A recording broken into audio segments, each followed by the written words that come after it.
font l'actu et ils sont sur un GFM. 7h45, l'invité du jour. Merci d'être avec nous. Ce lundi, il y a un an quasiment tout pile, nous recevions sur cette antenne des représentants de l'Union départementale des premiers secours de l'Allier, une association de secourisme qui était une jeune association qui avait alors quelques mois d'existence. Elle est un petit peu moins jeune aujourd'hui, ça reste une jeune association, mais on va faire un point sur cette association qui vise donc à développer notamment les gestes de premiers secours. Ce matin, nous recevons le président Laurent Robet. Bonjour. Oui, bonjour à tous, merci de nous accueillir. Merci à vous d'être avec nous ce matin. Et puis Julien Marnia, bonjour, vice-président. Bonjour à tous, merci de votre accueil. Merci tous les deux d'être là ce matin. Union départementale des premiers secours de l'Allier. Donc c'est vrai, je le disais, en novembre 2024, lorsque nous vous avions reçu, vous étiez une jeune association créée au printemps de cette année-là. Où est-ce qu'on en est un an plus tard finalement? Est-ce que l'association aujourd'hui a bien grandi? Alors oui, l'association a bien grandi. On en est aujourd'hui à plus d'une vingtaine d'adhérents qui nous ont rejoints, tous qualifiés en secourisme, avec 5 moniteurs capables de faire des formations. Et puis après, on a fait pas mal de postes. Je vais laisser aussi parler un peu Julien. On a un formateur de formateurs. On a diversifié nos actions en formation, donc grand public, professionnels aussi sont venus faire appel à nous pour de la formation. On a fait pas mal de postes de secours, donc voilà, des municipalités et des collectivités nous ont fait confiance, donc on a pu se développer assez rapidement au final, et voilà, on est plutôt satisfait de cette progression. On a essayé de faire du bon travail, on continue, et voilà, donc on a également pu acquérir une ambulance. Alors oui, on va en parler effectivement parce qu'il y a aussi cet aspect matériel qui est important. Mais vous étiez donc une association. On sait qu'il y a d'autres associations évidemment sur le territoire. Il a fallu quoi? Il a fallu vous faire connaître finalement, expliquer un petit peu votre démarche. Oui, voilà, donc qui vient de s'écouler. En fait, dans cette travailler secourisme, nous on travaille avec tout le monde, il n'y a aucun problème. C'était de s'installer déjà, effectivement, de respecter la législation par rapport au texte déjà, et puis après de se faire connaître, donc à travers la presse écrite, la presse, la radio, vous, entre autres, qui nous avez donné quand même. Non, mais vous nous avez aidé, tout à fait. Et puis après, en allant sur les postes, en allant dans les écoles, ce qu'on fait aussi, en faisant de l'initiation avec les jeunes élèves, un truc qui nous tient à cœur. Ouais. Et puis naturellement la confiance de la population, de la mairie de Montluçon, des différents services, services des sports, enfin tous ceux qui ont besoin de mettre en place un dispositif. Ouais. Voilà. La région également, donc la région Auvergne-Rhône-Alpes qui nous a aidé entre autres subventions par rapport aux véhicules, mais également dans le cadre du dispositif Passe Région Jeune qu'on pourra peut-être développer. Ouais, on va le développer parce qu'on sait que ça vous tient à cœur, notamment la formation des jeunes, et qu'il y a effectivement ce Passe Région qui peut permettre, me semble-t-il, la prise en charge financière de ces formations-là. Alors vous le disiez, donc l'acquisition d'un véhicule, ça représente quoi? C'était comment vous faisiez jusque-là en fait, du coup? Alors jusqu'à présent, étant donné qu'on fait partie donc d'une fédération assez sérieuse et dynamique, donc l'association nationale des premiers secours, et on a nos collègues donc du 23, donc de l'UDPS 23, qui sont plus anciens, qui ont plus de 10 ou 15 ans d'expérience, voilà, et qui donc sont bien équipés et ont pu nous soutenir et nous parrainer, nous aider donc à fonctionner. Donc on a pu avoir l'appui matériel de l'UDPS 23, et puis petit à petit on a pu justement commencer, voilà, grâce à notre réseau, notre clientèle, pouvoir engranger un petit peu d'argent concrètement, et pouvoir, parce qu'on est financé par personne. Bien sûr. Vous êtes financé par les actions que vous faites en fait. Alors, directement nos revenus. Alors oui et non, parce qu'on a pu avoir aussi il y a très peu de temps l'aide de la région Auvergne qui nous a aidé justement à financer un véhicule, donc un appui. Aussi, mais c'est vrai que ça prend du temps la mise en place.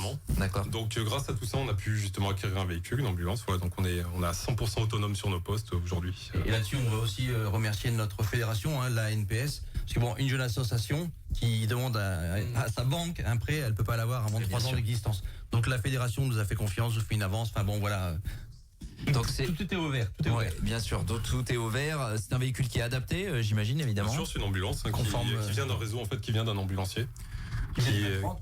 Oui, puis qui l'avait cédé à nos collègues du 23, et puis voilà, on a pu récupérer ce véhicule qui est pas âgé, qui est en très bon état, donc on est super satisfait, quoi. Bon, ça, une ambulance jaune que vous voyez souvent dans Montluçon, c'est nous, quoi. D'accord, ok, donc on peut la repérer assez facilement, mais évidemment c'est important parce que vous êtes du coup autonome d'un point de vue matériel, parce que ce type de véhicule il est indispensable en fait quand vous tenez un poste de secours. Il faut forcément avoir un véhicule de ce type. C'est quasiment indispensable pour la majorité des postes qu'on tient. Bien sûr. Ça nous permet de faire du soin, du soin donc dans un endroit clos, propre. Ça permet d'avoir un appui sanitaire. Voilà, donc bien sûr que c'est indispensable. Autant au départ, on démarrait donc sur ce qu'on appelle des PAPS, des points d'alerte et de premier secours, 2 secouristes avec un sac. Là, on va maintenant sur des DPS, des dispositifs prévisionnels de secours, où là, il nous faut quand même 4 personnes, il faut un véhicule type ambulance, on a même de quoi monter des barnums, des tentes, pour pouvoir accueillir plusieurs victimes et puis être un peu plus... Et on s'arrête pas là parce qu'on est déjà en train de chercher un deuxième véhicule. Ah, donc, effectivement, voilà. Vous allez vite, vous allez vite. Les choses avancent, on a nos besoins aussi grandissent et on est à la recherche d'un deuxième véhicule pour diversifier nos actions et puis pour pouvoir justement, comme disait Laurent, faire des DPS et des postes de secours de plus grande envergure. Sachant que les postes de secours, en fait, on travaille effectivement, on est à Montluçon, on est sur Montluçon, mais on travaille dans tout l'Allier. On a fait des postes. Il peut arriver que sur certains week-ends vous soyez mobilisés sur. On a travaillé à Bellerive en fait, entre autres. Là, récemment, on a fait une action caritative avec les soins palliatifs à Vichy. Ils ont organisé un cross. On a fait le cross de l'école Soulier il y a 7 semaines. Ouais. Où donc ils étaient associés par rapport à voilà. Et donc nous, on a décidé de leur reverser la totalité de notre prestation. C'est aussi ça le secourisme chez nous, c'est l'assistance et l'aide au prochain, quoi. Ouais, bien évidemment, et de la solidarité donc dans ce cadre-là. Une quarantaine de postes de secours, ce que je lisais dans le petit communiqué. Depuis la dernière fois qu'on s'était vu, donc un peu plus depuis le début de la création, mais oui, ça fait une moyenne assez intéressante. C'est de quoi occuper nos secouristes, sur pas mal de week-ends. Puis des postes de qualité avec quand même des responsabilités et de la confiance, entre autres, des associations et des élus. Montluçon, on a fait l'arrivée du Critérium du Dauphiné, quoi. Ouais, ce qui a mobilisé, on s'en souvient, qui avait drainé beaucoup de monde. Voilà. Donc dans ces cas-là, il faut qu'il y ait... Donc la fête de la musique également, le 14 juillet, où on aime bien aussi être dans les rangs avec les anciens, les drapeaux. C'est aussi une valeur qu'on porte, donc la citoyenneté. Et donc on remercie aussi la municipalité de Montluçon qui nous fait confiance, quoi. Ouais, bien sûr. On travaille pas mal avec tous les services, ça se passe plutôt bien. Avec la police municipale aussi qu'on croise, on croise toutes les forces de police et de gendarmerie, mais la police municipale à Montluçon. Il y a des partenariats locaux. Voilà. Au bout d'un moment, on croise beaucoup on travaille en bonne concorde avec eux, c'est très agréable pour nous en tout cas. Et puis la ville, tous les services nous ont fait confiance. Donc pour nous, c'est un booster et c'est un gage de confiance et de. Pour nous, c'est un plaisir et on fait des formations dans des crèches. On a fait plusieurs crèches sur Montluçon. Là, on va en faire une à Vermes où ils nous demandent, par le fait du bouche à oreille, quoi. On nous demande d'aller là-haut, on ira sur Isère, on ira partout faire de la formation, il n'y a aucun problème, quoi. Juste sur les postes de secours, quand vous tenez un poste de secours, alors j'imagine ça dépend de l'ampleur de la mobilisation, mais il y a combien de secouristes qui sont mobilisés? Il y a un référentiel où on doit analyser le risque potentiel et le plan d'alerte premier secours c'est 2. Et à partir, ça peut être 4, ça peut être 6, ça peut être 8. Tout ça, c'est l'analyse du risque avec des textes qui vont nous dire, là, on doit mettre autant. Ouais, bien sûr. Donc il y a une analyse sérieuse à faire avant, quoi. Donc s'il y a les postes de secours et puis il y a l'aspect formation, effectivement, vous le disiez, intervention dans les crèches, mais pas que, parce que du personnel de soins à domicile, il me semble que j'ai vu également que vous aviez formé, y compris des encadrants chez les jeunes dans les clubs de sport. Ça c'est important. On a eu l'honneur de former donc ceux qui s'occupent des enfants, les éducateurs, les éducateurs tout simplement, oui. Ça c'est vraiment quelque chose d'important et que vous souhaitez d'ailleurs faire connaître encore davantage, parce que le président de la République, il me semble, lorsqu'il avait été élu en 2017, avait donné pour objectif que 80% de la population soit formée aux gestes de premier secours. On se rend compte dans les faits que même malgré les événements tragiques, notamment de 2015, c'est pas forcément le cas. Donc vous insistez aujourd'hui, il y a des possibilités d'être formé au premier secours? Ah oui, alors il y a ce qu'on appelle les GQS, gestes qui sauvent, ce qui a été d'ailleurs mis en place à l'époque, où là c'est quand même 2h30 une initiation, c'est une découverte.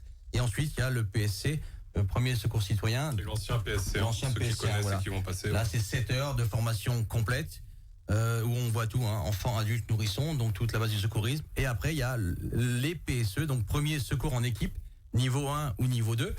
Nous là on vient justement de finir avec Julien une formation où on a de nouveau 7 nouveaux adhérents qualifiés PSE1. Donc là en fait l'idée c'est quoi? Sur un PSC je suis seul, je suis isolé, j'ai pas de matériel. En PSE je suis avec du matériel, une équipe, le bouche à bouche, c'est fini, ça se fait avec du matériel, de l'oxygène, un ballon qu'on appelle un insufflateur manuel. Voilà, non, parce que j'ai relevé certaines choses à mes apprenants, donc il faut parler correct, sinon voilà. Bien sûr. Non, mais ça c'est ce qui intéresse les secouristes et c'est vrai que nous la part qu'on cherche à développer et qui serait intéressant de développer pour nous et qui doit être développée, je pense, pour les citoyens, c'est le PSC, donc les formations d'une journée et il y a encore alors justement, est-ce que vous proposez ponctuellement des formations comme ça? Il y a peut-être des auditeurs qui se disent ça fait longtemps, c'est vrai que souvent on y pense et puis finalement on fait jamais la démarche. Comment on peut faire si on veut être formé dans les prochains mois? Tous les mois, vous avez une formation. On a un site, donc udps03.fr. Et sur ce site, il y a les plannings. Donc on fait aussi des formations à la demande, sachant que le minimum c'est 2, l'idéal c'est 3-4, de 2 à 10, voilà. Entreprise, à la demande, on se cale, on est disponible, on s'organise et puis on répond à votre demande. Ça se passe où concrètement quand vous faites ces formations? Alors là aussi, on a oublié de préciser qu'on a un local. On a pu avoir un local. Changé, décidément, depuis un an. Alors ça a tellement changé que on l'avait oublié, mais non, on a un local, donc à la maison des associations Saint-Vincent. Donc Quai-Turgot, voilà, ouais, avec encore là un remerciement à la municipalité. Hein.